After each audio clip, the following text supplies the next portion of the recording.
Natalie Lowry. I'm the coordinator of AidWatch from Australia, and I'm your facilitator today. So I'm currently in Naarm, known as Melbourne in Australia. And firstly, I just want to acknowledge that I'm on the lands of the Wurundjeri Woi-wurrung people.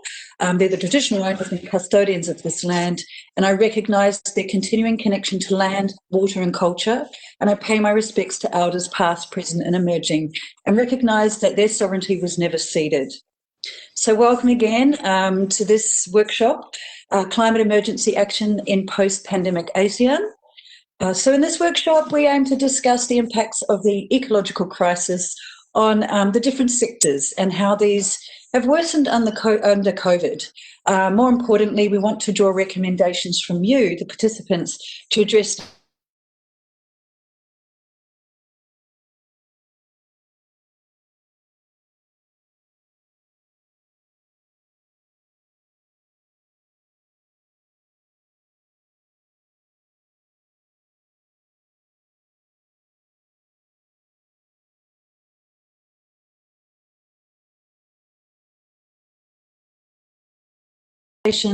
grassroots and people's organisations who are advocating and working on the issue of human rights, environmental protection and natural resource conservation. So over to you, Leah.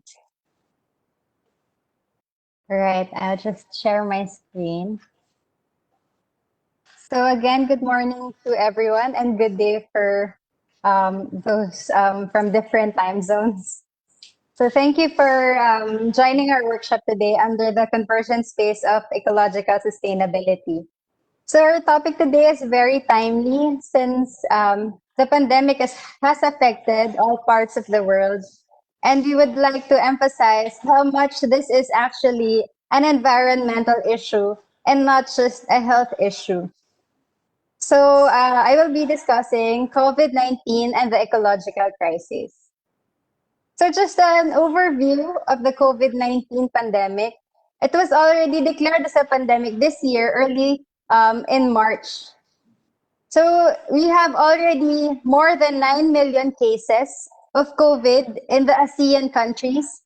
This was as of October 21. So I think we have more cases now. This comprises of 20% of the total number of cases worldwide. And of this number, there have already been 250,000 deaths. So you can see how much this affected us, and the toll is actually in the human lives. The gravity of the situation has been so much so that the United Nations Secretary General Antonio Guterres have declared this an unprecedented wake-up call for all inhabitants of Mother Earth, and he said that we must act decisively to protect our planet from both the coronavirus and the existential threat of climate disruption. So you can see that the coronavirus pandemic is actually related to climate change, and this will be discussed later on. So the first thing we need to know about the COVID-19 virus is that it is a zoonotic disease. So zoonoses are diseases which are transmitted from animals to humans. They actually comprise of 60% of all infectious diseases in humans and 75% of all emerging infectious diseases. And this is not the last pandemic that we will be experiencing. Actually, it is said that there are more viruses. In particular, there are 1.7 million undiscovered viruses that exist in mammals and birds. And of this number, there are 827,000 that could infect people. So we would be seeing in the next years more frequent, more deadly, and more costly pandemics. So what are the factors increasing the zoonosis emergence?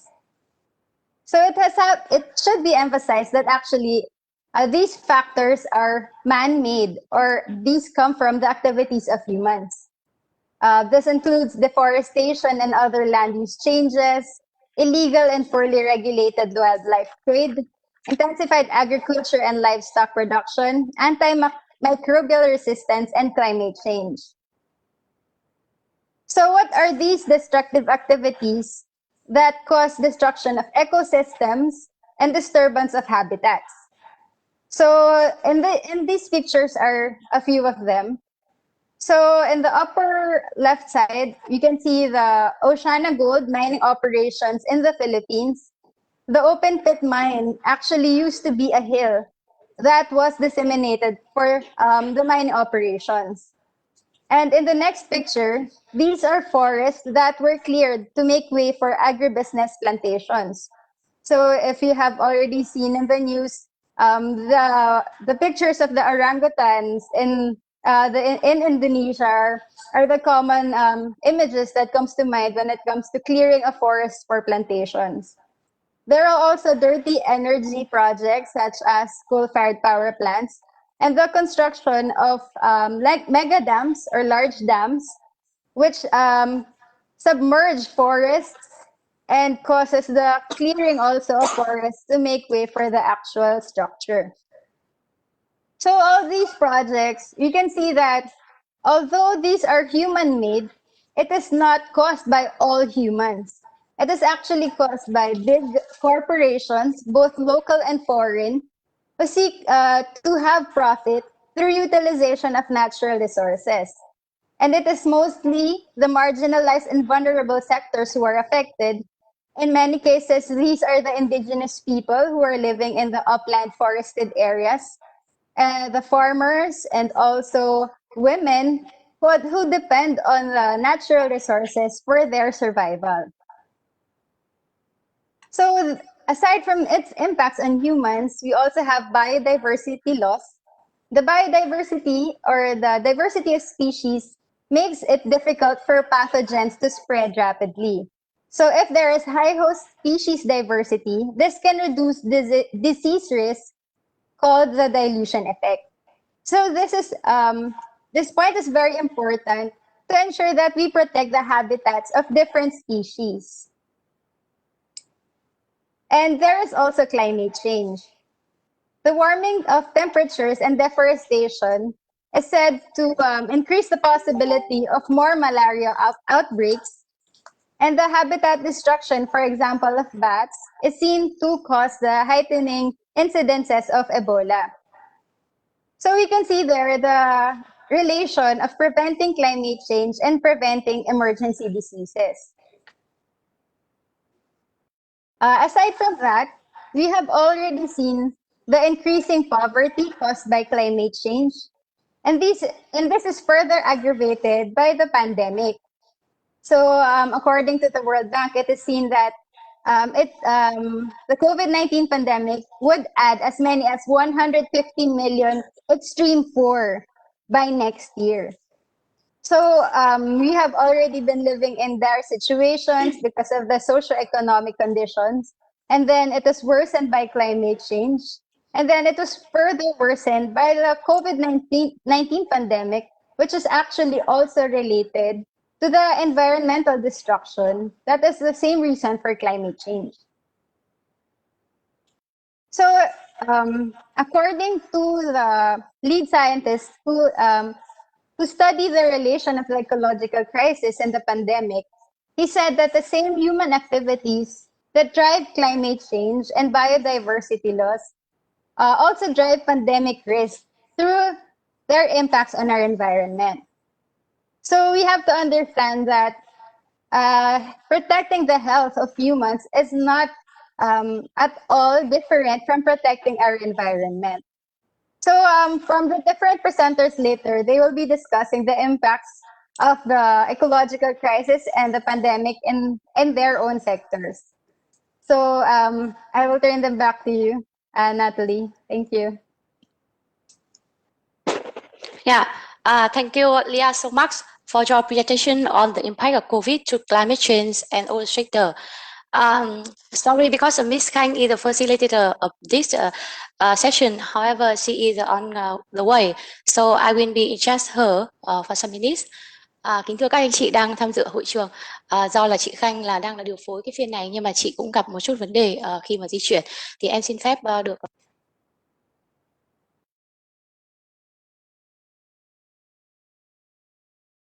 And for next presentation, so please.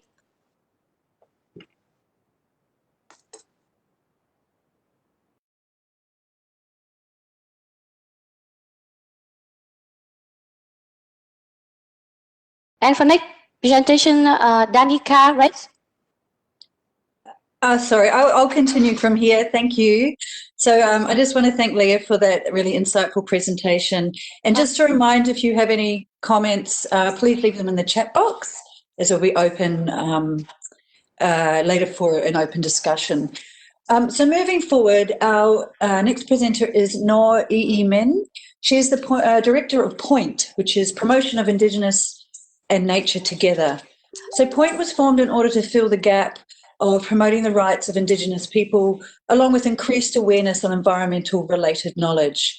The mission of POINT is for Indigenous peoples in Myanmar to have rights on their existence and their roles on sustainable development initiatives that are recognised and ensured at a national, regional and international level. So over to you, Noor Min. Yes, thanks. Okay.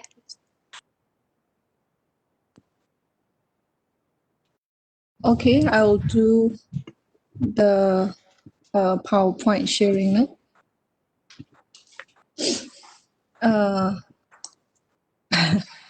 Sharing. How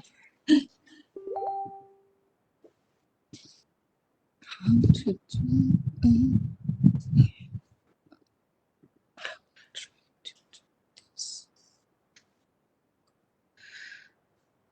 I think this one. Okay, got it. Good morning, everyone. It is my pleasure to be part of this panel and sharing about the climate emergency that we are facing in the ASEAN region. And in my presentation, I would like to link this climate emergency action to what is discussing at the UNFCCC as part of Asia region. My name is Noor Min. I'm the director of POINT as an Indigenous woman from Myanmar. We have been engaging in climate change related activity, not only at the local, national, but also regional and international level, including the UNFCCC process. We understand and believe that Indigenous people are part of the solution to the climate change problem. And Indigenous people can also be an active participant to climate change action, which is led by the government as well. Therefore, at the national level, we engage in the law and policy formulation process. And in the international level, we are engaging as an advocacy for promotion and recognition of Indigenous people roles in the climate change response. Finally, recently, there was a local community and Indigenous people platform established at the UNFCCC process, and their Indigenous knowledge are going to contribute as part of the climate change response at the global level. In this, first in this presentation, I would like to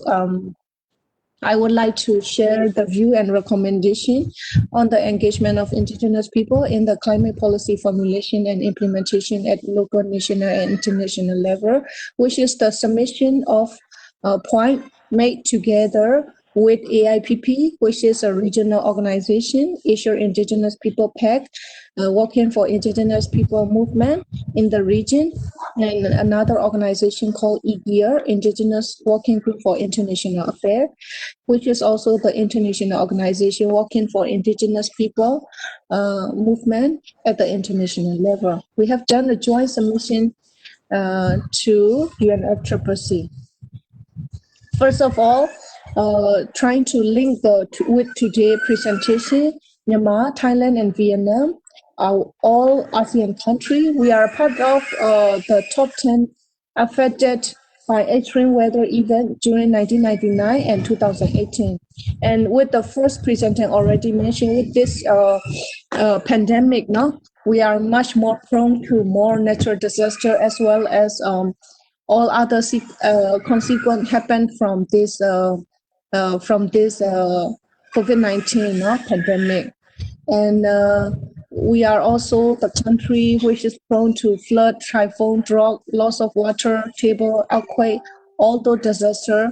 And we are also developing country which will be face a lot of more pressure upon Earth anyway. Looking at IPCC special report on climate change, desertification, land degradation, sustainable land management, food security, and greenhouse gas fluxes in territorial system 2020, we can see there is already a highlight that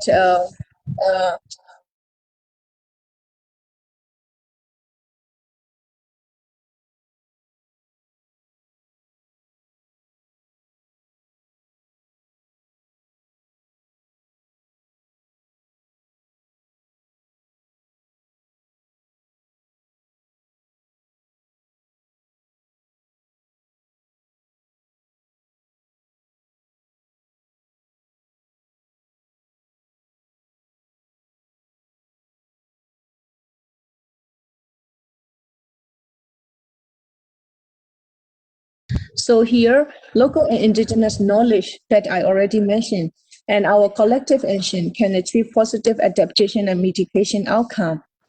Policy that enable the land management to climate change adaptation and mitigation include empowering of movement, indigenous people, and enhancing the collection action of local people. When we are being part of the solution, we need all those different group of people because climate change affects to us all, and for the solution also we all need to be active. The effectiveness of decision-making and governance is enhanced by involvement of local stakeholders, including indigenous people. Nowadays, many law and policy and many action and response from the country are mentioned as part of a nationally determined contribution to the UNFCCC process. And then in those decisions, in those preparation, in those action, we indigenous people, together with other local stakeholders, we need to be part of the decision-making process because it's what will have impact on us. It is without our collaboration as well. Government alone cannot do all the things. For example, in the forest sector, in terms of forest conservation, local community, we can do indigenous community and conserve area where part of contribution to government response to climate change, in addition to government forest governance system. Local and indigenous people knowledge can also contribute to the food security at the local level. There are more and more recognition on this and more documentation related to this process as well. And again, I would like to highlight another report of IPCC, especially on the climate change and land. It's recognized the importance of security customary land tenure for climate action. Land issues are very much contested at the current trend in every country in ASEAN. And more land are needed for development of the country. More and more land are needed for the conservation and responding to climate change activity, conservation of biodiversity forests like those. And land which are not explored before are also targeted for extractive industry. In those situations, community, especially indigenous people, they are facing with losing of their land, and securing customary land tenure is part of the solution to climate change as well. Being secure customary land tenure for indigenous people, they can also conserve the area they have, the land they have, the land they live, the land they value for. And this can be part of the climate change solution as well. These are all part of the special report from IPCC, and therefore we come up with the recommendation as follows. We really want that for UNFCCC to implement all the decisions related to indigenous people at the global level. We really recommend to ensure a human rights-based approach to climate action in compliance with the UN-driven ILO Convention 169 at the global level and also at the national level. We also want the stakeholder to recognize indigenous people as partner in the protection of biodiversity. We also would like to recommend the state to establish indigenous people climate platform at national and local level. And at the moment, in ASEAN, there are countries developing and submitting UNFCCC of their nationally determined contribution. In those NDC, we would like to recommend to revise and implement those NDC with full participation of indigenous people, including women, youth, and persons with disability. At the moment, those NDC are a bit more like technical, and the rights for people and the role of people to be part of the solution is not yet in those NDC. And finally, I would like to recommend to ensure inclusion of indigenous knowledge, customary land right, and governance system of indigenous people as key element in country climate strategy, action plan, policy, national adaptation plan, NDC, and national action plan. Thank you very much.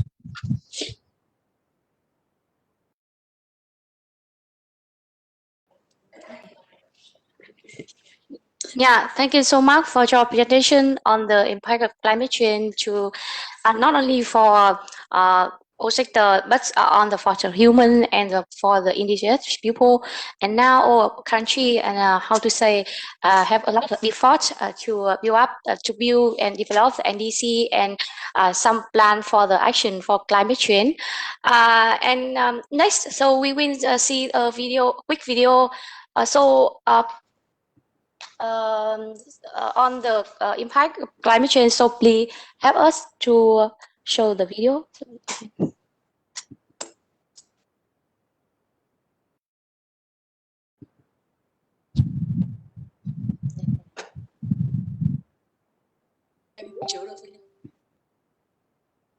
Kathy? Kathy?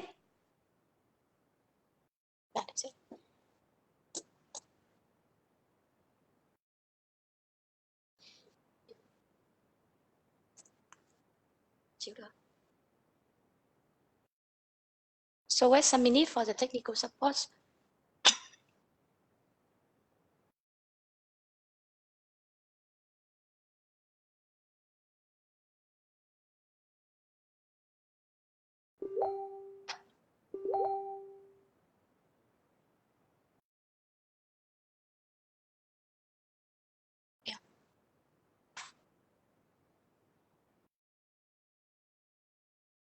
Được không?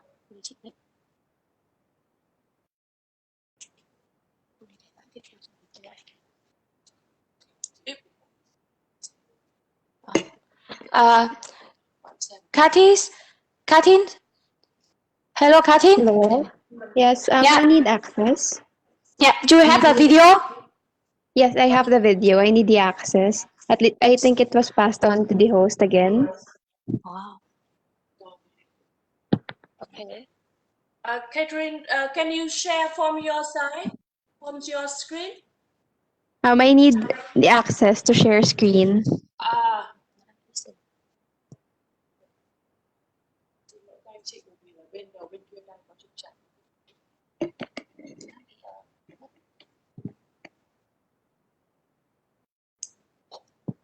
Okay, I got it. Thank you. I'll share the video now.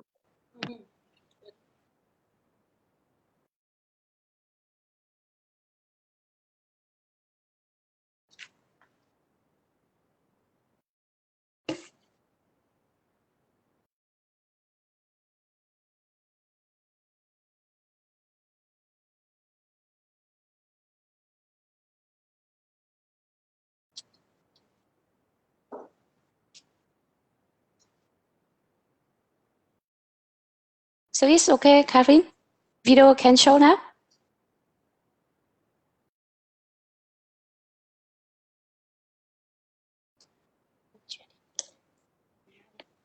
Catherine, sorry, because I think in thread of time, can we save the video for after the next presenter?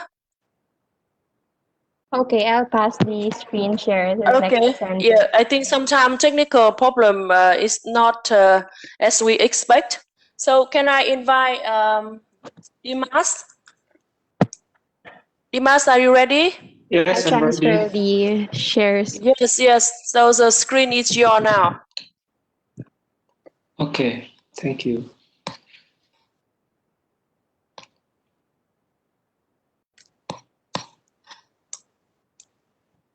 Okay, thank you. I'm Dimas. I'm from Indonesia. I'm from WALHI, Friend of the Earth Indonesia in Central Kalimantan. This is my presentation. It's about impact of pandemic on Omnibus Law and the protection of environmental defender in Indonesia.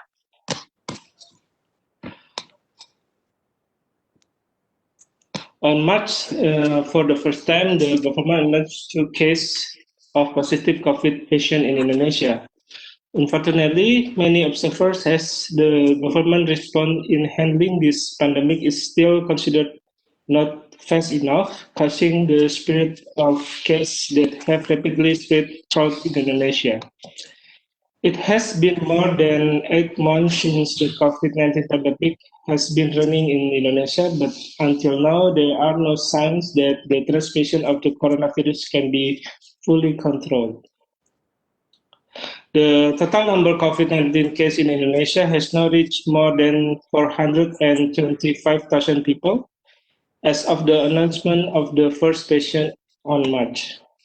Even though COVID-19 cases are still increasing, hope remains with the many COVID-19 patients who have recovered. This certainly gives new hope for Indonesia to continue handling the pandemic in a better direction.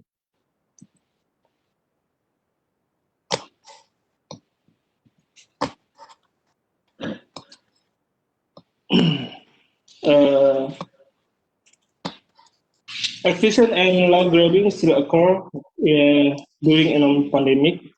The Indonesian Legal Aid Foundation recorded 16 cases of land grabbing and 24 cases of criminalization of residents, and 3 people died during the pandemic period on March and May. 2 people died from sharp weapon stab allegedly by company people, and 1 the person died as a defendant while facing trial. The 16 cases of land grabbing were spread across several provinces, among others South Sumatra with 3 cases, South Sulawesi with 3 cases, North Sulawesi with 2 cases, and East Java with 2 cases. All of these cases relate to the granting of permits that have been issued by the government for investment in oil plantation, mining, and other industries. Not to mention the criminalization of residents who defend their right to their land from investment that occur in Central Kalimantan, including the arrest of residents of Penyang village and arrest of Kinipa residents who defend their customary territory from the treating of entry palm oil plantation. Threat to environmental activists, as happened in East Kalimantan, where 3 activists found positive for COVID-19 by the Samarinda COVID-19 Task Force without showing evidence of throat swab examination result. This is because their activity often criticize the government, especially in relation of criticism of environmental and human rights issues. Warning from the Indonesian National Human Rights Commission. The Indonesian National Commission on Human Rights has called on the government not to take action that could of pandemic. This appeal was conveyed to the government because the Indonesian National Human Rights Commission could not work optimally during the pandemic. This includes receiving reports from the public directly of allegation of human rights violation are found.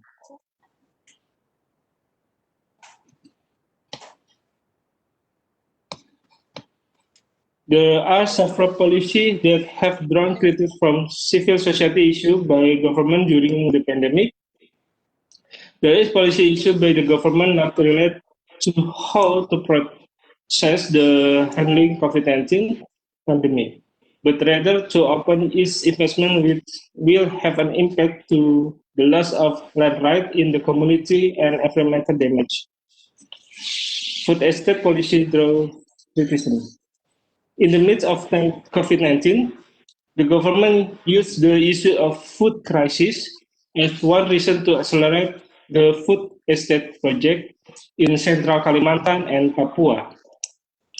The location decision was the X1 million hectare peatland project for rice in 1995, which was a milestone in central Kalimantan, irreversible peat damage, and became the source of environmental disaster and the main source of peatland forest fire in the last 2 decades in central Kalimantan. For food estate in central Kalimantan, it reached 160,000 hectares to 700,000 hectares. While in Papua province, the area will be used as food estate is over 2 million hectares. The food estate project will create new problems during the COVID pandemic.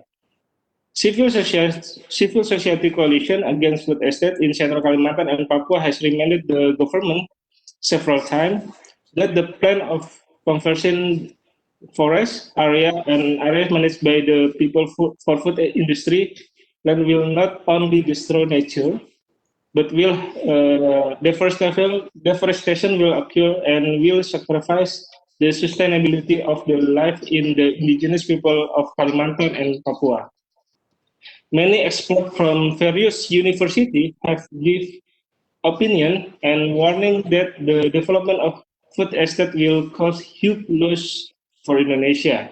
In particular, loss of land right for area managed by the community and loss to environmental damage that will occur in the future. Not to mention the loss of local food source because this food estate project does not see local food needs, but more on the monopoly of seeds for the benefit of the food industry. On the other hand, the loss of right to agricultural land managed by local community and indigenous people will lead to land conflict between the community and food policy issued by the government. The food estate is an old policy that has failed. The food estate development project in Central Kalimantan and Papua is an old idea that has proven to be a failure in many places in Indonesia. Even failed in Central Kalimantan in 1995 and Papua in 2010, starting in the era of President Susilo Bambang Yudhoyono and the era of President Jokowi, such as MIFE, Merauke Integrated Food and Energy Estate, where the policy is very accommodating to corporate interests and commercial commodity.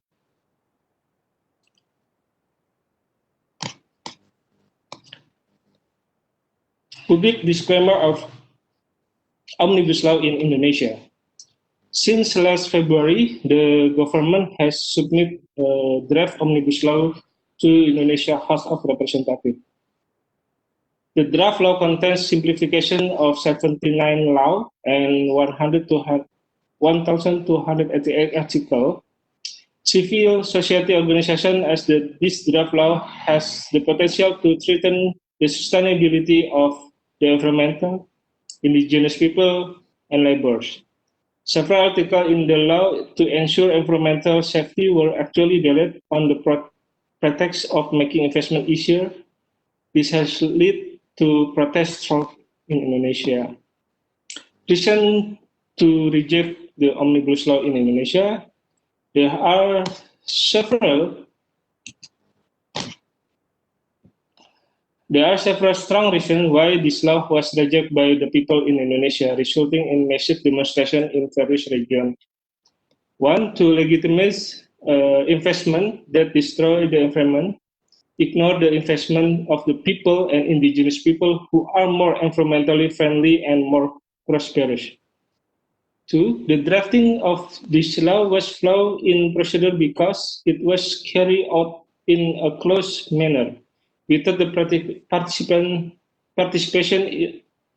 of civil society and recycle inconstitutional article. The Omnibus Law Task Force is elite in nature and does not accommodate elements of society that are affected by this law. Omnibus Law is composed by representatives from government, investor, and university without involving representatives from community organization and indigenous people itself. For centralism of authority, namely policy drawn to the central government, which injures the spirit of reform in Indonesia. 5, will increase corruption due to the narrowing of the oversight mechanism and the deprivation of the right to sue by the people.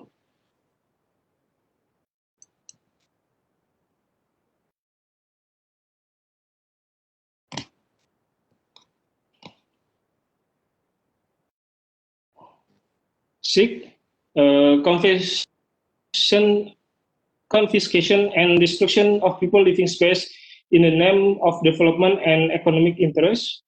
And 7, the occurrence of an environmental crisis due to increased investment, environmental pollution, ecological disaster, and environmental damage. And 8, the potential for mass termination of employment to work and worsening working conditions. 9, eliminate the right of farmers, fishermen, indigenous people, women and children, people with disabilities, religious minority, gender and sexual belief. And 10, the criminalization, repression, and state violence against the people, while the state profits legal immunity and privilege to investors. Okay, thank you. That is my presentation.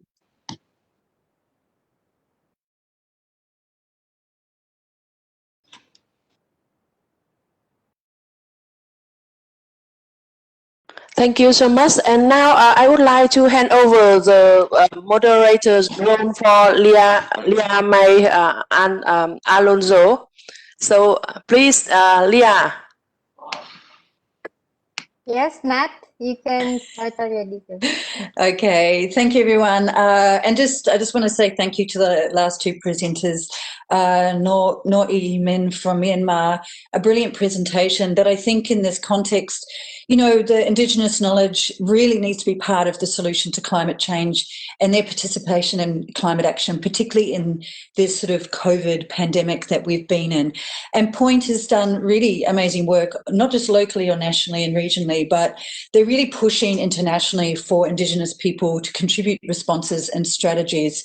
And I think many of us in this space can agree that more has to be done in opening up spaces everywhere for Indigenous people. Their knowledges really can be solutions, not only for climate change, but all the intersecting issues that we're facing, like food sovereignty, protection of the environment and biodiversity. Their customary land rights and their governance structures are embedded in real sustainable practices that they've had for generations upon generations. So I really want to thank you for that presentation. And we also heard just then from Mr. Dimas Novian Hartono, he's the Executive Director of WALHI, KALIMANTAN, TENGAH. This is a network forum of NGOs, environmentalists in central Kalimantan, and their work involves community training, organising, advocacy and campaigning. And they believe in justice and sustainability for both humans and the environment. And as you would have heard, Dimas talked to the government policies in Indonesia that have already drawn criticism pre-COVID and now creating further issues in the COVID pandemic, especially around food security. And on top of that, you know, this draft omnibus law really, there seems to be a lot of threats towards the environment, Indigenous peoples and workers and people across Indonesia. And as he talked to, there have been protests throughout Indonesia around this draft omnibus law. So to continue on, we now will be inviting Leon Dulce from the Philippines, from the Kalikasan People's Network for the Environment. This is a network of people's organisations, non-governmental organisations, and also environmental advocates. They aim to address environmental issues, but in such a way that primacy is given to the people, especially at the grassroots level, who constitute the overwhelming majority of the populations everywhere. So all environmental causes for Kalikasan is that it has to, the people's interest is at the core. So I'm going to hand over to you, Leon. Thank you. Thank you, Natalie. Requesting our technical staff to transfer the presenter powers to me so that I could share my presentation.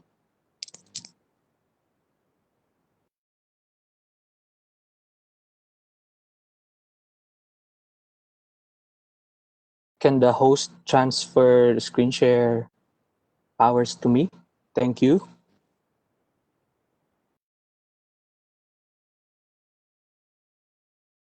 And in the meantime, I'll probably explain a bit on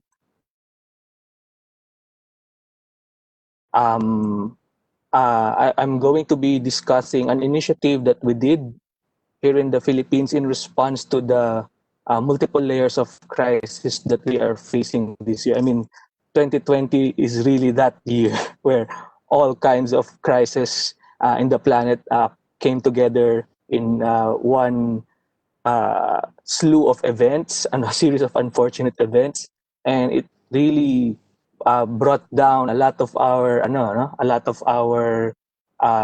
society's economies to their knees, and governments are scrambling to respond to the crisis situations, the multiple crisis situations, and so are the people. So are the people's movements, social movements, who are seeing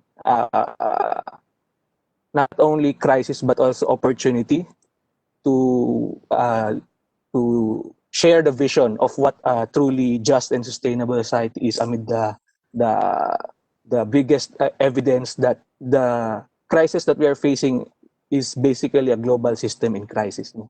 So what we did in the Philippines was to gather a broad spectrum of social movements, environmental climate movements, that we're all trying to articulate how do we get out of this crisis situation that we're facing right now. We have the pandemic that is clearly zoonotic, that came from the disruption of nature. We have the climate crisis that's starting to run away from us, from our ability to address it within the decade.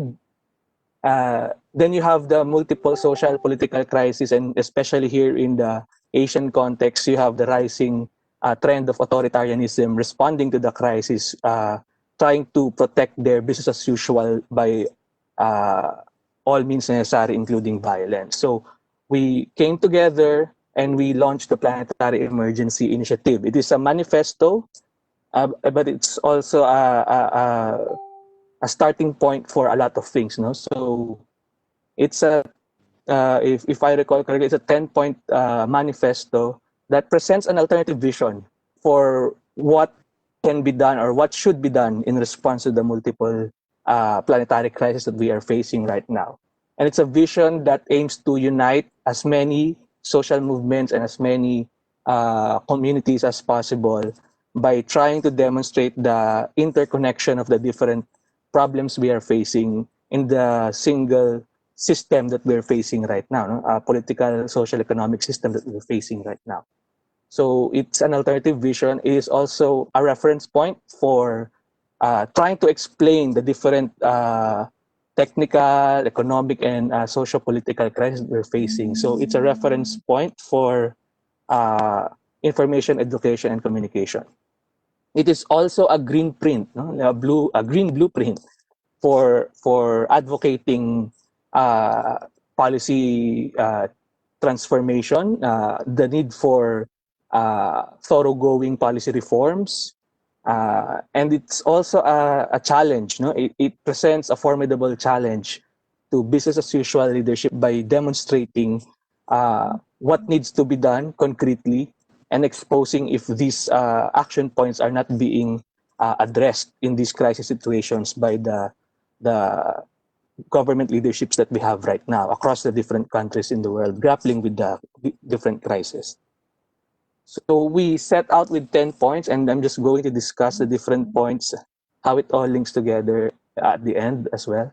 So first demand is to institute a moratorium on mining, dredging, reclamation, plantations, and basically the different economic activities being laid out right now, supposedly as a response or to the COVID-19 crisis, and supposedly as a means of recovering the domestic economies that we have. So there's the push in the Philippines as in the different situations presented earlier for a lot of extractive and destructive projects, supposedly to create immediate financial gains to recover from the lockdown on the economies, but it presents a lot of long-term destruction and a lot of long-term negative consequences for our economy as well. It's not sustainable. So we are pushing for a stop to all prospective projects in the pipeline until such time that a better policy framework to regulate these economic activities are put in place. And then alongside that, we are also proposing for an institutionalization of a just and green recovery plan. So a lot of economies around the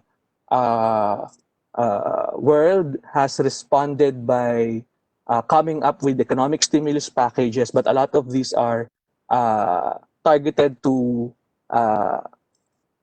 economic activities that are unsustainable and are not trickling down to the people that need it the most, the grassroots populace across all countries. So we are pushing for an economic recovery plan that allocates budget for ensuring public health, the universally accessible public health service, prioritizing social amelioration as opposed to what's happening where financing is going directly to big businesses instead of going directly to the workers, to the farmers, to the grassroots populace.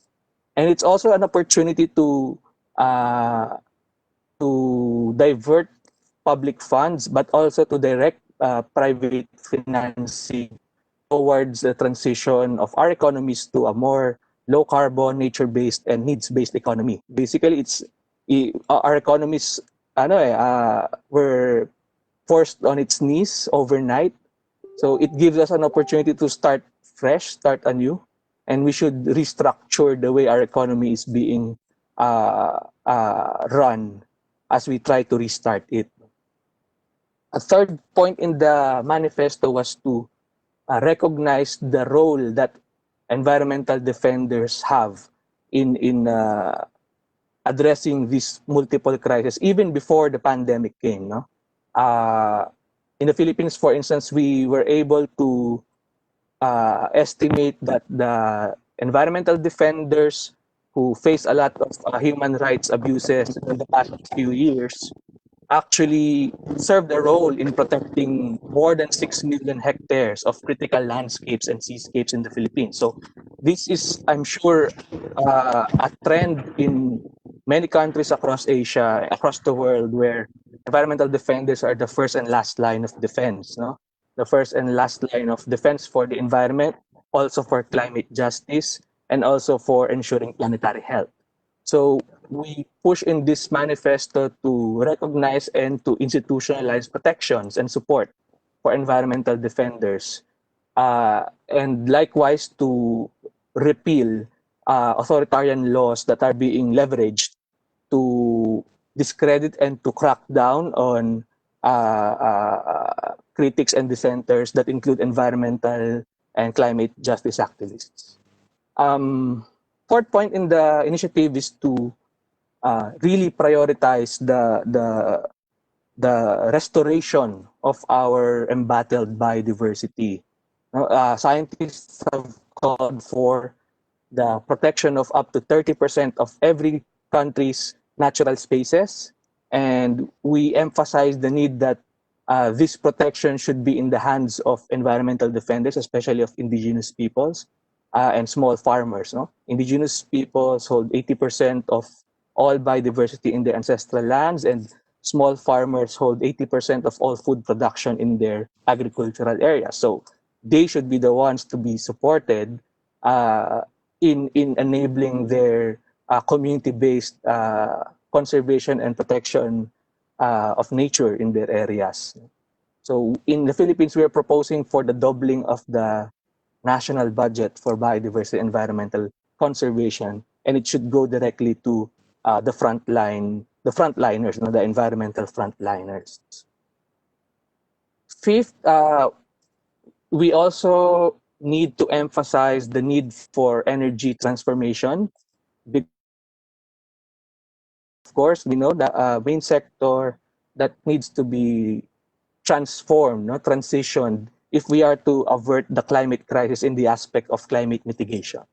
So again, because it's the economy halted to the ground, it's the opportunity to restart the economy, specifically the energy sector, with fresh stimulus going towards renewable energy development. We should accelerate the transition to a new, just, and clean energy economy by supporting community-led energy solutions. In the Philippines, we have a lot of community-based renewable energy systems spread across the rural areas for rural electrification, and also to enable the modernization of our agricultural economies. So it's a matter of channeling support and subsidies to these community-led energy solutions and scaling them up across from the village level up to the municipal, up to the city, and up to the provincial and eventually national level.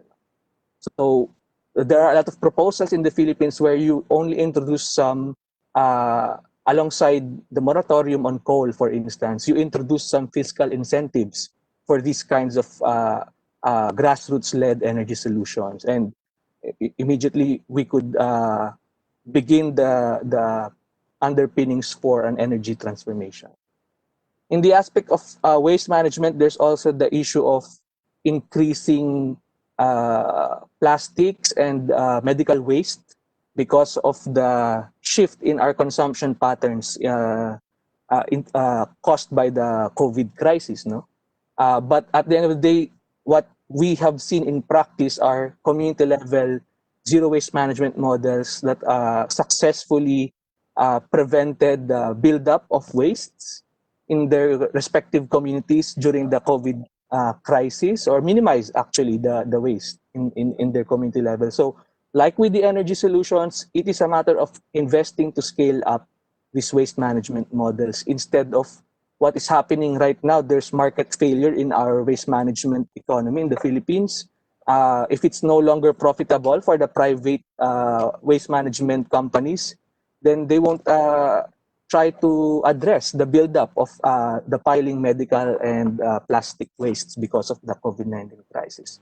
So there needs to be public financing specifically to invest in cleaner waste management technologies for the kind of waste that cannot be managed through zero waste models. Then we have the proposal to introduce subsidies for our economic bases. And in the Philippines and in many parts of the third world, this is agriculture and fisheries. So we push for the subsidies for climate resilient, sustainable agriculture and fisheries. And especially in the management of our forest resources, there must be an emphasis on non-timber forest production. And the models that have succeeded at the community level is through the cooperativization of land cultivation and fisheries management areas in our organized communities. And so instead of focusing on large-scale production that usually entails dirty technology, usually entails unsustainable practices, there should be a focus again on the community development framework.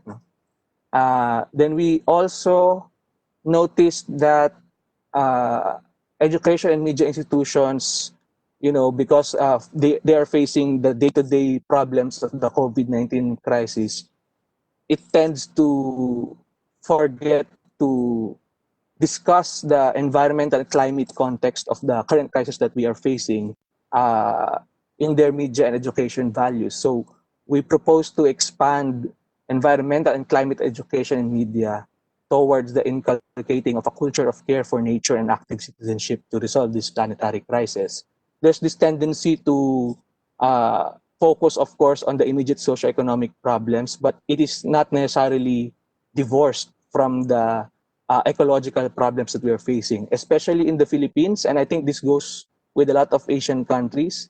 In the Philippines, there are at least 40 million Filipinos who are resource dependent, whose economies are reliant on a sustainable environment. So these are agriculture, forestry, fisheries. No? Ensuring education and media on how to synchronize our health solutions, economic solutions with our environmental solutions, it would help pave the way for an empowered citizenship that will engage in these solutions that we are looking for. Okay, so these are the last two parts of the manifesto. The ninth point would be for a push for a people's Green New Deal. And the Green New Deal concept basically means there should be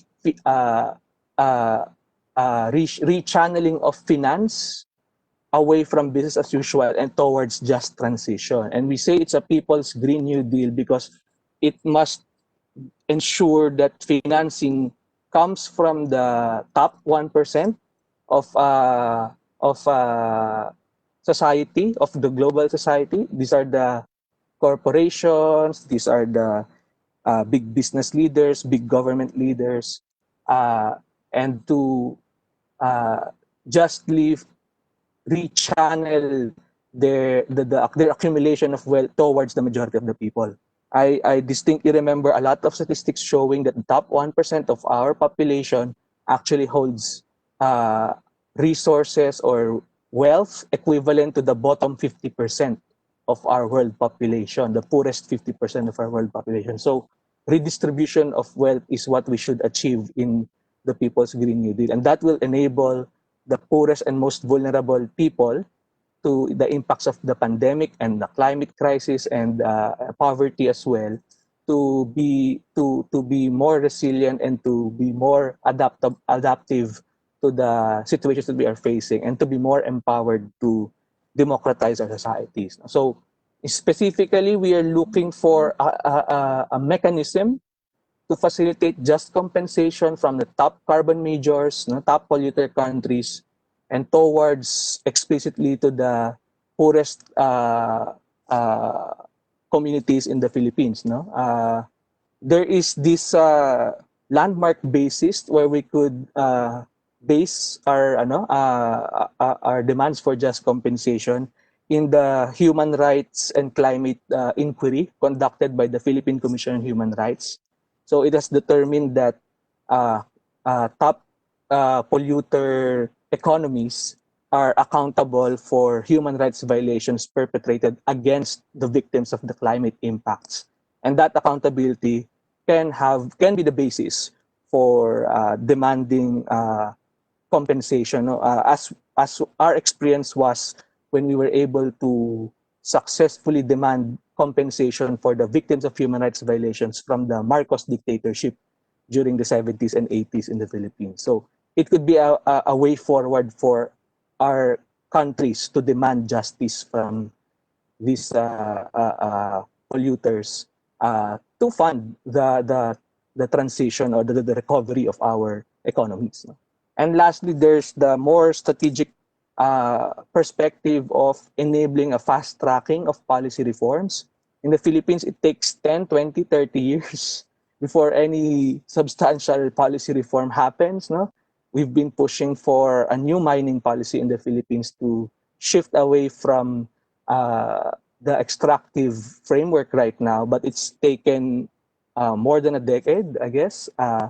But still, the policy still remains in limbo as of now. So this is the opportunity, this crisis situation is the opportunity to demand a fast tracking of policies with a framework introduced to us by some health groups. This is the health in all policies, sort of mainstreaming that when you prioritize and when you craft and push for laws, you have to ensure the impacts are aligned to our health needs, the public health needs of our community. So you have baselines for mining. You have to ensure before you approve any mining project, you must check if it clears out in terms of community, something like that.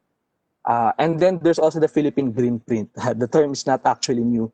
It's a compendium of policy proposals by advocates here in the Philippines that addresses some of the fundamental problems in the way the economy works unsustainably. So there's the National Land Use Act, the Sustainable Forest Management Act, the Alternative Minerals Management Bill or the People's Mining Bill, and then there's the Indigenous Communities Conserved Territories and Areas Bill as well. There are a lot of other policy proposals we're pushing to come up with an environmental defense bill as well that will introduce protections for environmental defenders and also reform some of the environmental impact assessment and other processes in governance to democratize it and to make it more accessible to environmental defenders. So these are all demands, the 10 demands here in the Philippines, but I think it could also serve as a starting point, as a template for other countries as well, in sort of trying to articulate our alternative vision, and it becomes a point of unity for broader alliances, for broader movements, and hopefully it starts a groundswell of movements to really win back our future, to really win back our planet away from the clutches of corporate greed and imperialism. So I guess I will end my presentation at that. You can check our planetary emergency initiative at this link to look into further details. And I hope to cap the discussions. This gives you a bit of hope. No, we've been discussing situations that are really hopeless. It feels like a hopeless situation, but with a vision that really unites the 99%. Basically, I hope it gives us hope to really push back and push forward in demanding environment, climate justice, and pushing for planetary resurgence. Thank you. Thank you, Leon, for such an inspiring presentation in a time that I think we need more of this. This manifesto, this vision, while the COVID pandemic and all the converging crises are here, I think I really agree and hear what you're saying, that we do have opportunities for us to restructure and dismantle actually the structures that have caused the crises that we're facing. Also, your point that, and I think it reflects in the other presentations, that environmental defenders are frontline to these crises and have been responding and will still be responding to them. And their voice, which as we know in many Indigenous communities, should be supported to enable their initiatives, particularly, in conservation and protecting biodiversity and life as it is. You also talked to the energy transformation. I know this is something in a Western context that we're not doing enough, which is it's not just a just transition, it's a justice transition. We need to centre, community-based solutions, and these have to be led by those communities that are frontline. I think this manifesto is very exciting. The idea of subsidising climate resilience, in your context in the Philippines for sustainable agricultural fisheries and non-timber forest production. I think this can translate across ASEAN countries, but also, for us in the West. I think we need to be listening to this, and that there's sort of, any economics has to combine the environment. We can't just be, growth at what cost, And, finally, I think it's really important that, particularly in the global north, that the corporations, the foreign investors are held accountable. I know that's the work that some of us are trying to do that are placed here in the global south.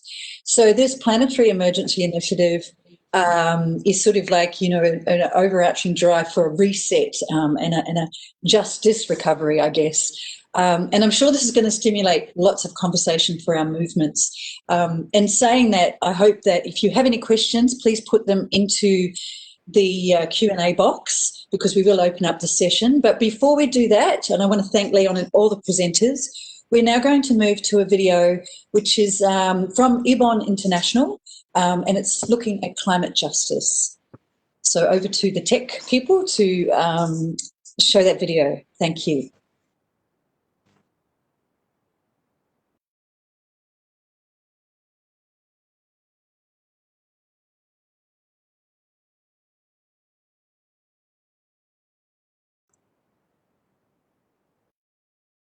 Catherine Winslow from your side. Hello, yes, I'll share the video. Yes. Can I have the access? Okay, here, I got it. Okay, good.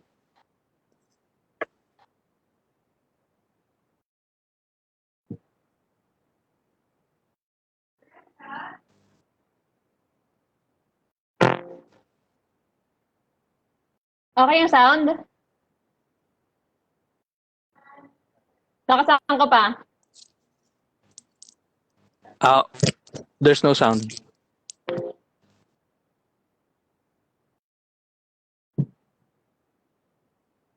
Oh no, wait.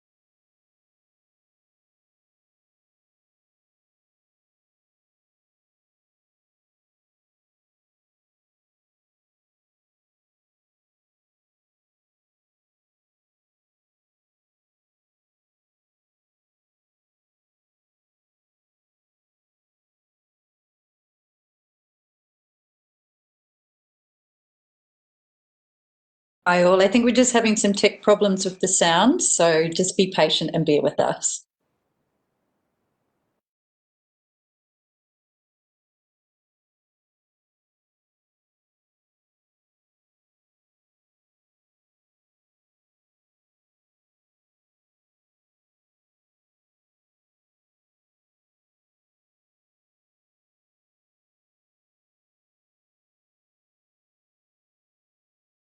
While we're waiting, yeah, do feel free to throw some questions into the question box, because we will open it up to all participants to throw questions to our presenters.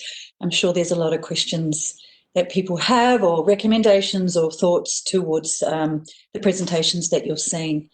So please throw your questions in.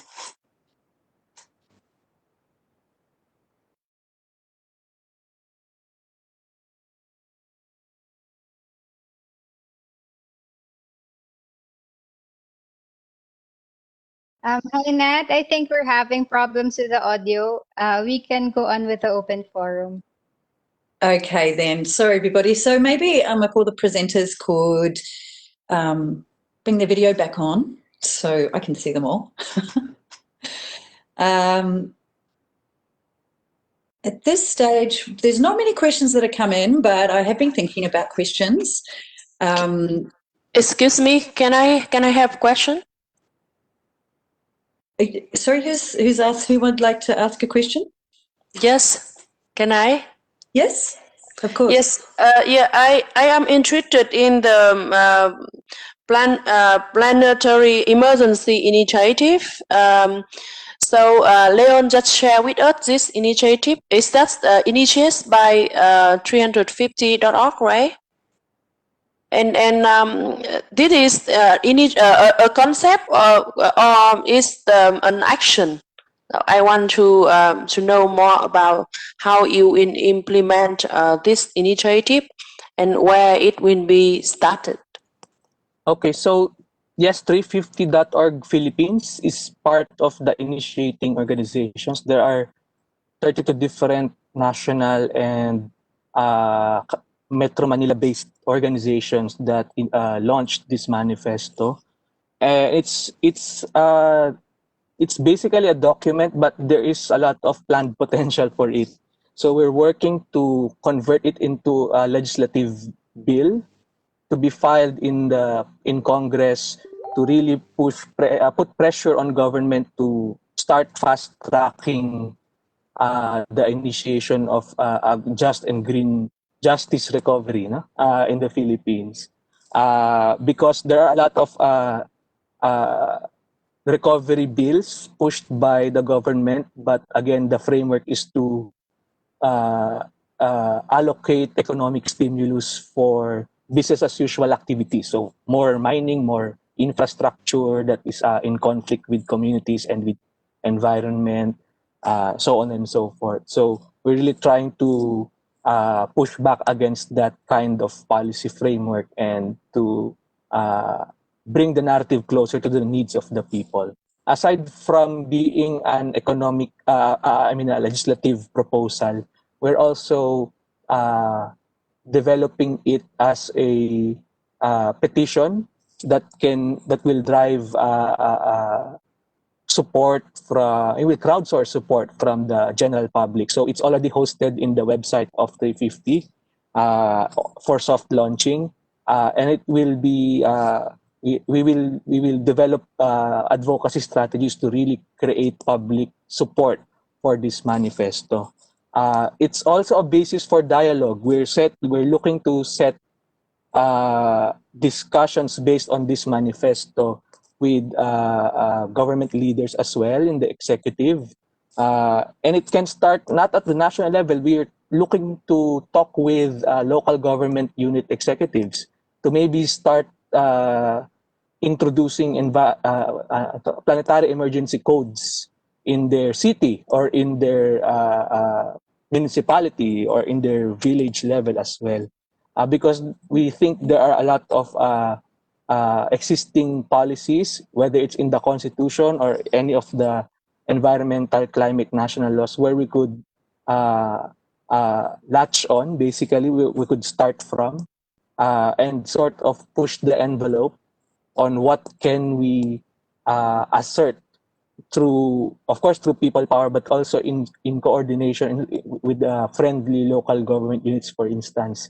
So there's a lot of potential for applications in this planetary emergency initiative, but it all begins with the different social movements coming together and articulating a common vision. And that common vision is really powerful if you are able to translate it into a powerful narrative, but also complement with the powerful machinery of advocacy and campaigns. So thank you for the question.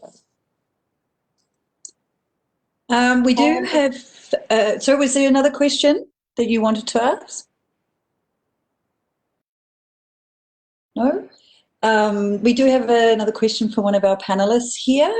I'm going to try and pronounce your name, Norme Quintet, but I'm sure I've said it wrong, so I apologise.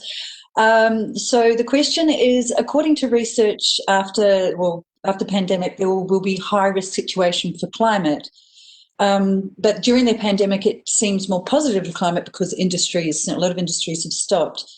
After there will be some negative risk when all industries start, how can we control this? So this is a question for all the panelists. Leah, maybe I'll throw over to you. You're on mute, I think.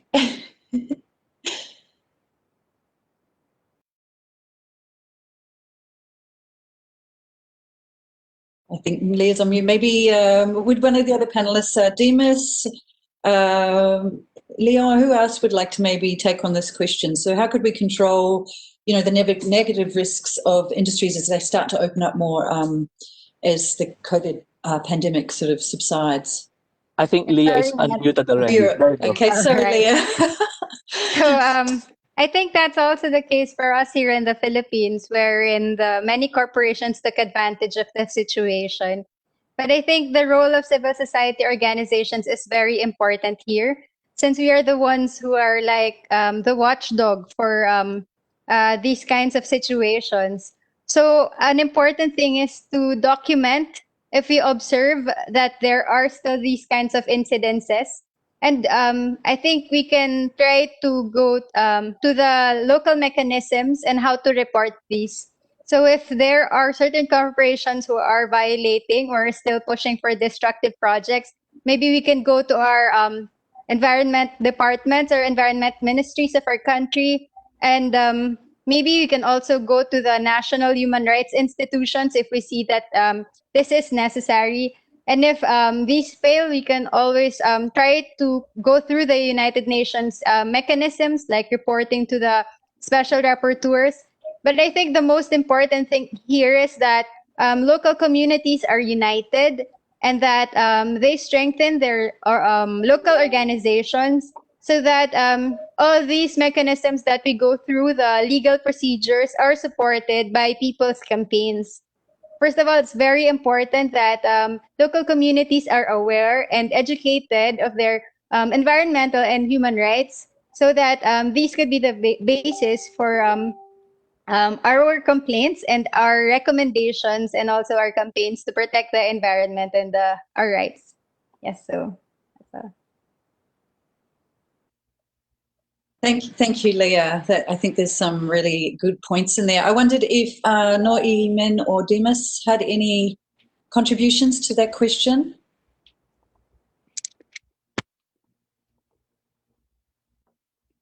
No? Yes? Leon? Yeah, sure. Maybe while the other panelists are thinking of what to answer, I would say that the reset, it's expected in the Philippines. It's already returning to normal pollution levels in our atmosphere. So really, that's why we have to really reframe the narrative. I think that's one thing. A lot of a major reason why a lot of these economic restarts that are unsustainable are not getting the flack that they deserve to get is because it has been framed by government, by the private sector proponents, to be a necessary step, no, to link the need for the restart of dirty pollutive industries to the need to address the suffering that was experienced by the communities during the lockdowns, for instance, or when COVID affected their entire families, for instance. So there's always that justification that we need these unsustainable practices because we're suffering the day-to-day problems we have, no? So we have to really reframe to unlink, no, to uncouple that false narrative being perpetuated, and we have to show that in the first place, even before the pandemic hit, no, the economy was not trickling down to our communities, no. The poverty levels were insufferable, the extractive industries were resulting into the pollution of our sources of livelihood, whether it's agriculture, fisheries, forestry, etc. So we need to take back that narrative that, in fact, what we're proposing for is to rapidly economic restarts that are shift, no, the way our economy works. It's going to be uphill because, you know, it can't be done with just communication strategies, but we have to start introducing concepts and we have to start popularizing our alternative vision.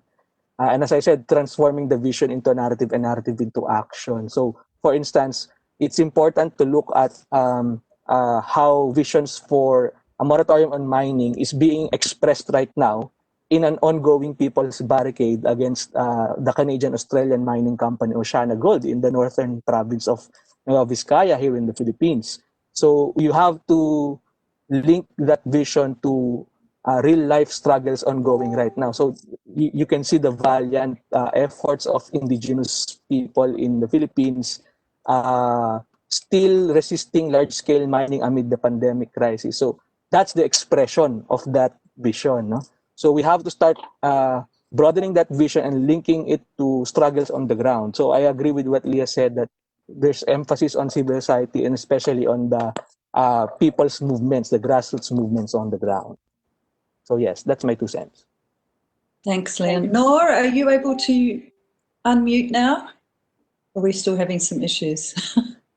Tech issues, unfortunately. Oh, I think now okay. Oh, yes, yes, yes. Over to you.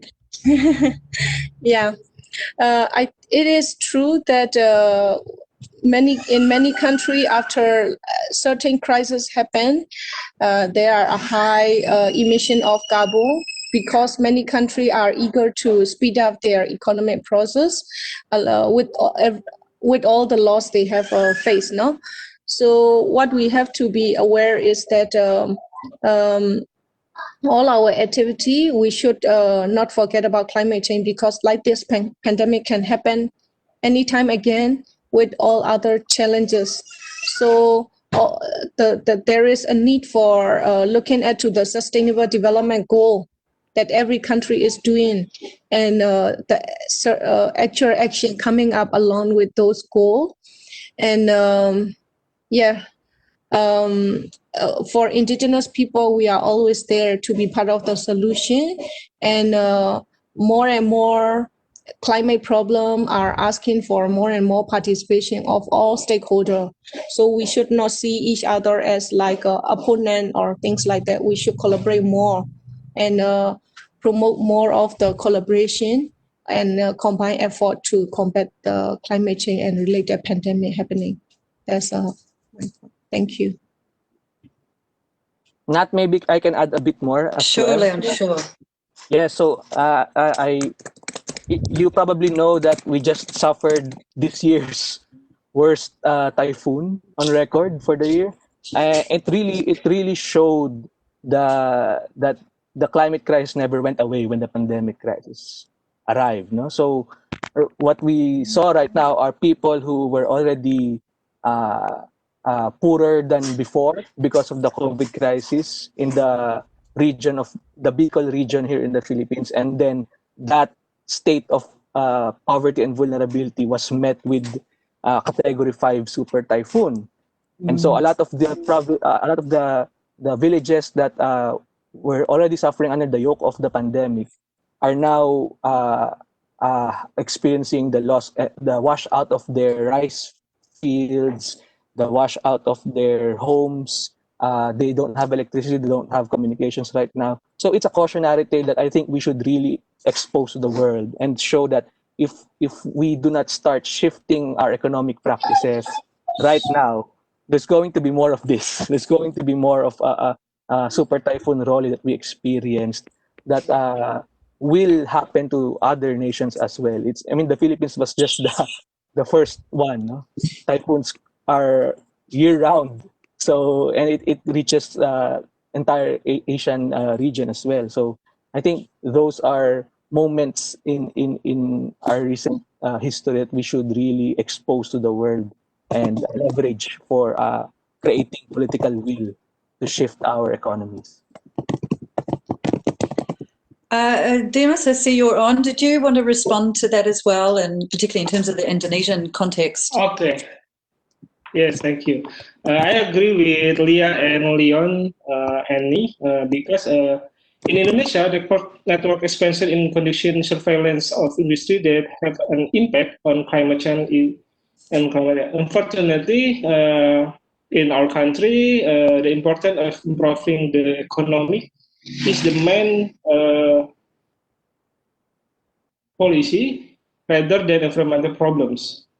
So we must more bring some communication to policymakers is by presenting fact and result of study relate the bad practice management, and hopefully the policymaker is more open their eye with indigenous people who doing that save the nature in Indonesia. Thank you.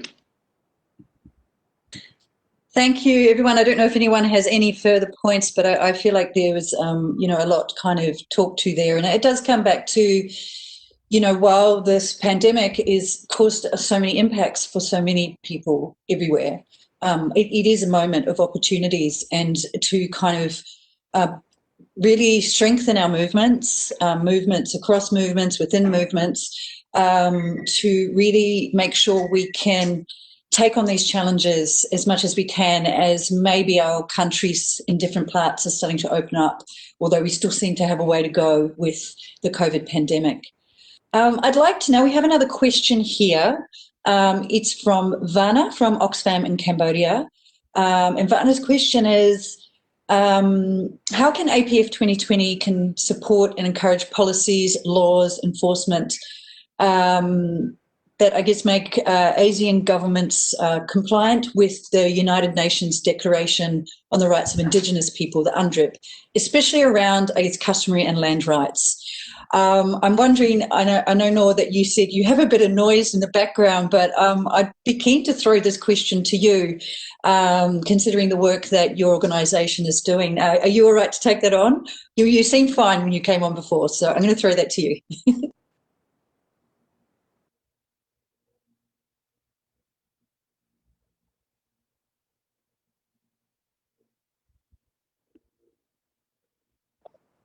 I think you are unmute. Time to unmute.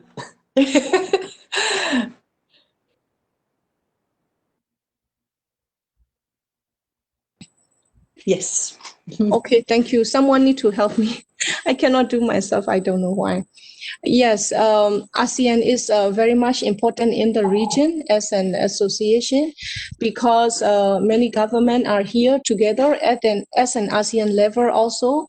There are like climate change sector that different ministry are engaging in that sector. So that's why we come and present our concern and our recommendation here at the ASEAN level, because sometimes what is happening at the global level is not able to touch on the ground. But at the global level, there are like gold standard and mechanism coming up and supporting with different way of approaches, which are good for us to happen at the national level. So for those activities to happen, being most of the developing country, especially like CLMV, no? Cambodia, Laos, Myanmar, and Vietnam as part of ASEAN, we might need more technical support, more experience sharing, more of a collaboration and support from ASEAN government to work together and take into consideration of climate action as part of their commitment and collaboration related to economic aspect.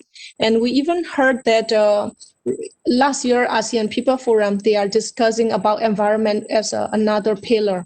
Environment and climate change should be coming up with the three along with the pillar of our ASEAN, because all the ASEAN countries are now facing with climate threats more and more.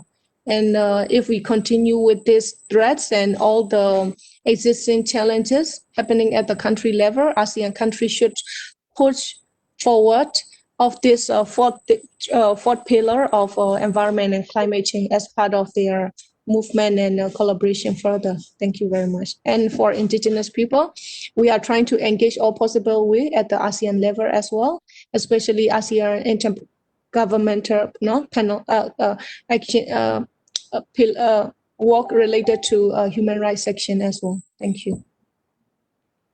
Dimas, did you want to respond to that question? Not sure if Dimas is there. Maybe, yes, Dimas, you're there. I think same with name. That's all. Maybe it's, that's all his name says. I agree with that. Thank you. Leon or Leah, is there anything else you wanted to add, maybe with the sort of Filipino context? Go ahead, and maybe Leah can add if she thinks there's need to add something. So one of the bills being pushed by our allies in the Green Print, the Philippine Green Print, is the ICCA bill, no? Trying to institutionalize in our laws the recognition of indigenous and community conserved areas. And it's like the mining policy that we're proposing as well. It's always in the stuck in the loo. And we think the way to go forward to push beyond the limitations of our legislative bodies that do not prioritize these policies is to try to really highlight emblematic cases on the ground. So there are a lot of promising ICCAs in the Philippines, but there are also the traditional ancestral domains protected by traditional modes of defenses by the indigenous people. So the indigenous Lumad in the Mindanao Island and the indigenous Igorots of the Cordillera region, they have their histories of struggle in asserting their autonomy, asserting their right to self-determination, and they have amazing practices of conserved forest and agriculture areas. No? And I think highlighting that and really trying to create a groundswell of public support is key to push forward the agenda, even without policy, without policy recognition of these important practices on the ground. You get national public recognition. One of the practices that were really powerful in really campaigning for the recognition of indigenous governance was the Lakbayan. This is a national protest caravan by the various national minorities in the Philippines in the past few years, where they converged here in the capital region and set up a protest camp. And in the protest camp, there were living museums where they demonstrated their culture, including their ecological practices. So that was a powerful advocacy effort. It's harder to do that right now because of the restrictions of the pandemic, but we should find ways to work around the physical restrictions created by the pandemic, and to really drum up public support through these powerful narratives again, and powerful protest actions and mobilizations. So yeah, people power pa rin. Yes, to people power. Leah, would you like to contribute as well, add to that? Just to add, I think what the APF actually does is to, from the workshops, we will be forming recommendations that we will be passing, hopefully, to the ASEAN, so that they can see what the CSOs are recommending from their experiences on the ground. But actually, I think more can be done aside from these workshops. What APF actually does is giving us a chance to talk to each other and get to know other CSOs from other countries. And from here, maybe we can get the support of each other for our campaigns. So for example, when we get to know these organizations, we can connect after the APF and continue our conversation, and maybe talk about different initiatives that we can do. Maybe here we can meet other organizations who are regional, like for us in the Asia Pacific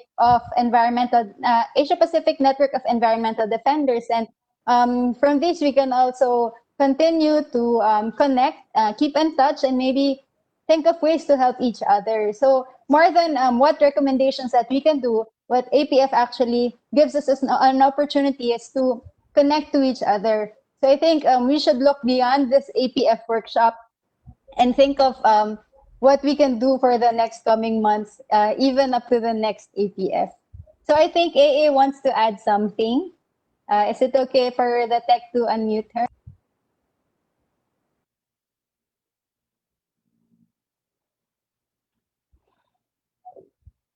Can we please unmute AA?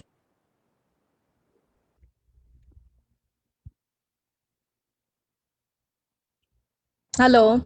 Yes, I just want to add more on the one of the sector, no, ASEAN Biodiversity Center. It is established since 2005. In that, it's mentioned about the as for biodiversity, ASEAN country, we are also engaging with Convention on Biological Diversity. In CBD, is talk about Article 8J, is that the need to have documentation of traditional knowledge, which can contribute to the to the sustainable development and natural resource management. No? And I think in ASEAN region, we are very rich in culture, we are very rich in traditional knowledge, and also rich in biodiversity. We should make use of this to conserve and to document and to use those traditional knowledge as well. I just want to make maybe a case that during this COVID cases happen in Myanmar, no, there are many traditional medicine. People refer to each other. If you have this symptom, you can use this leaf, you use this, you know, those traditional, although at the global level, people are searching for a kind of vaccine, no? At the local level, people trying to come up with their traditional way and traditional knowledge of this kind of vegetable is good for what, and this as part of the response. Actually, in the future, we need to search for more bioprospecting, no? Of those responding to the pandemic.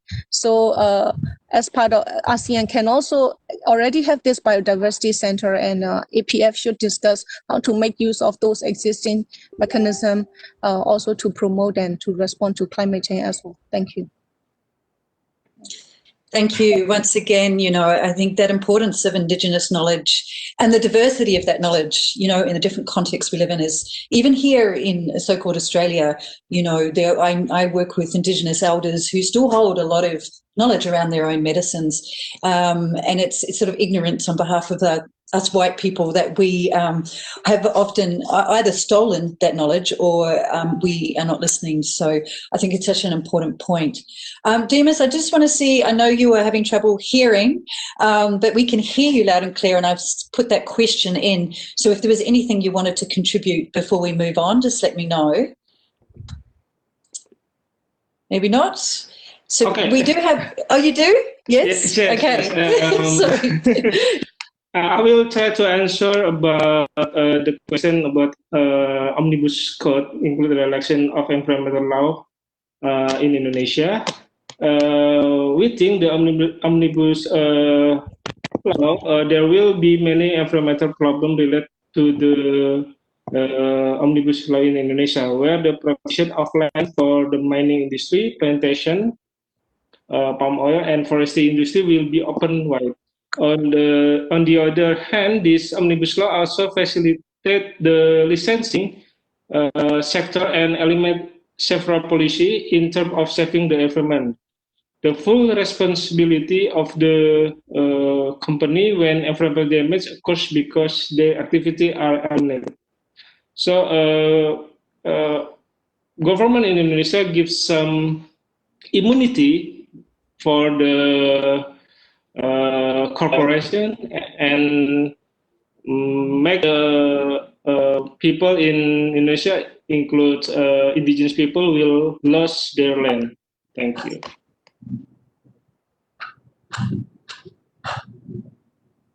Thank you for that. And that question was in the chat, so it was just around the relaxing of environment laws in the Omnibus Code.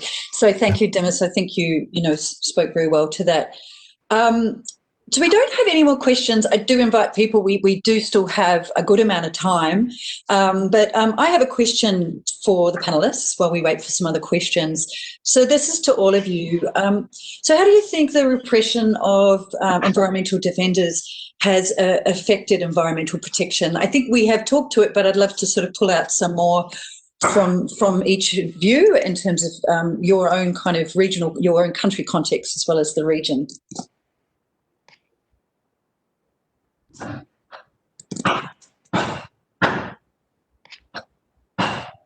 Who'd like to start on this one?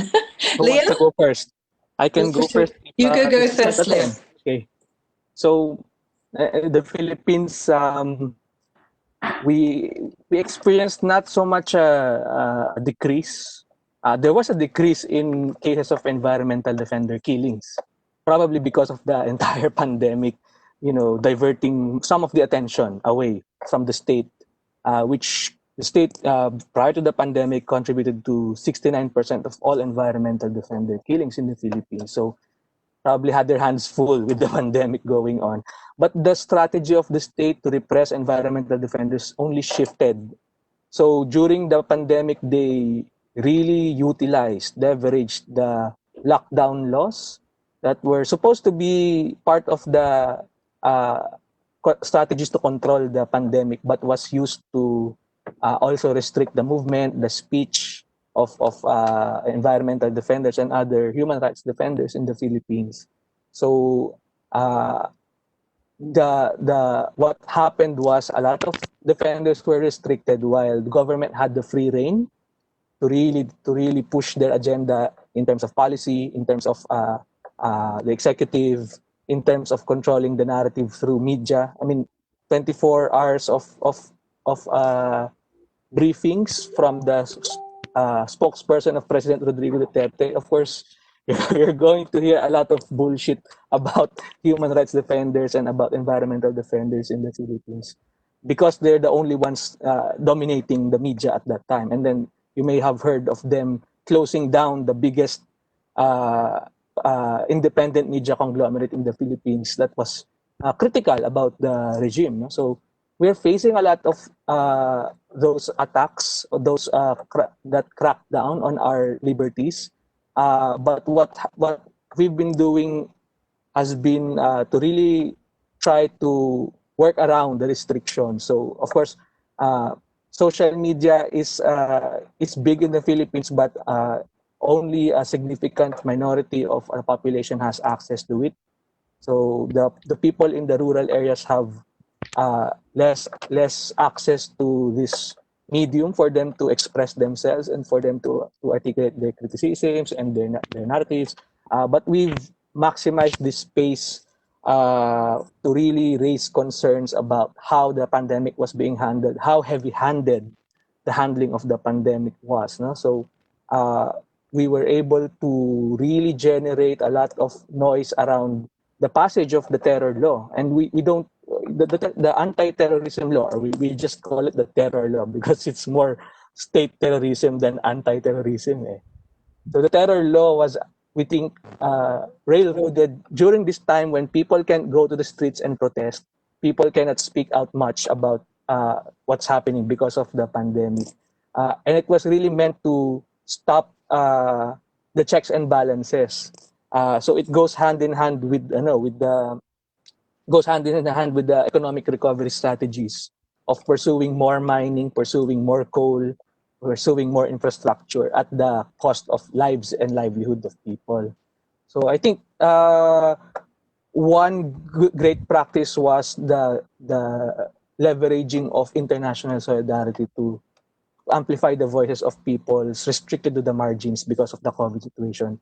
In July, we were able to come out with an online petition together with Greta Thunberg, Naomi Klein, and other international figures for climate justice, speaking out against our terror law. And that also shows how the different sections of the environment, climate, and social justice movements really know that this is a time to come together. So for a climate activist to speak out against repression and fascism here in the Philippines, that is a big boost to our situation. So the Duterte government was put on the defensive because of that international solidarity. So I think while we're trying to survive this current situation, we need more and more international solidarity. We need to speak out about each other's situations, amplify each other's messages and demands, and let's all together prepare to take back the streets when the time comes, when the risks are lower and the people are hungry for protest and for change as well.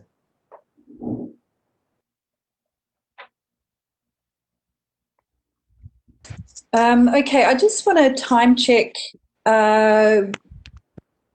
So how much longer do we have? Sorry, my time zone is different to everyone else's. So if someone could let me know how much time we have left. 20 minutes left. We have 20 minutes left for this open forum. Okay, fantastic. Sorry, I will. I'd like to open it up to the other presenters around this question around environmental defenders and environmental protection.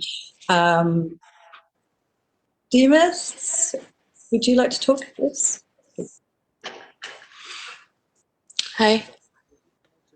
Unmute. Okay. Yeah, I just because I just take to you because the next session will start at 10:45. So if we extend this, it will affect to the next one. So if I think maximum 5 minutes. So I think it's time for you to sum up, and we can have a follow up for the session. Yes. Okay. Sorry about that. I think we had confusion our end and thought we had 20 minutes left. So thanks for confirming. I'm really sorry to our presenters. That maybe we will have to sort of finish there. But I think Jazz was going to actually close the session. Am I correct?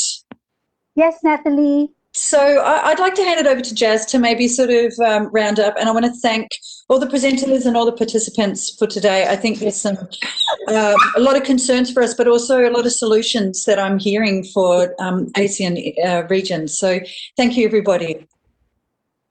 Okay. Wow, thank you so much, Natalie. Thank you so much for moderating this session under the convergence space on ecological sustainability. As you know, APRN is part of the environmental, the Asia Pacific Environmental Defenders Network, and we have a work stream on natural resources where Natalie is actively engaged with, and also the Center for Environmental Concerns where Leah is the director. We have a very interesting discussion this morning, and this is largely because of the impacts of the pandemic and how the pandemic is linked to the multiple crises that the world is experiencing right now. Well, the aim of this workshop is actually to discuss, the impacts of the ecological crisis in particular, focusing on the different sectors that are most vulnerable, such as the indigenous peoples, the farmers, and the workers. So in the program, we had Alonzo from the Asia Pacific Network for Environmental Defenders, a network of environmental rights defenders and activists in the region. She provided the links between the COVID pandemic and the ecological crisis. She highlighted that because of man-made destructive activities, it has resulted in disturbing our habitat and biodiversity. She gave the example of Oceana Gold in the Philippines, whereby the clearing of forests to make way for agro plantations, mega dams, and dirty energy projects as examples of these destructive activities, and also noted the role of local and foreign investments in different countries, especially in the global south, affecting the most vulnerable sectors such as the IT, indigenous peoples, farmers, settlers, women, who depend on natural resources for survival of their family. I think it's important to highlight that while most of the problems that we are facing now in terms of the environmental crisis is caused by humans, accountability should be in order for the corporate sector, and most especially the governments who are running the countries like corporations now. And so I think we need to highlight that the environmental crisis is not caused by the people who are not using plastics or throwing garbage in bare spaces. It's more about the role of business, and in terms of promoting a system whereby there is overconsumption, and because of competition, they create a lot of products and that would potentially harm the environment, and also promote extractive activities that will harm the ecological biodiversity of our country. So next we have Now Imin, the director of the promotion of Indigenous and Nature Together Point, is based from Myanmar.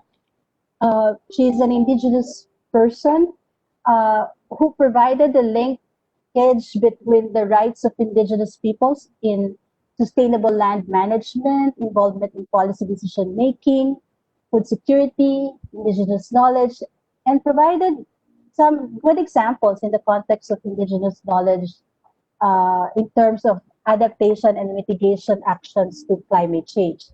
She especially noted the IPCC special report on climate change, which highlights the importance of indigenous and local knowledge, how climate change is affecting food security in dry land, particularly in Africa and the mountainous highlands of Asia and South America, and noted the recommendations of the report to policymakers, such as the importance of collective action in adaptation and mitigation, policies that enable land management to climate change, effective decisions making and governance, which should be enhanced by inclusive participation of all stakeholders.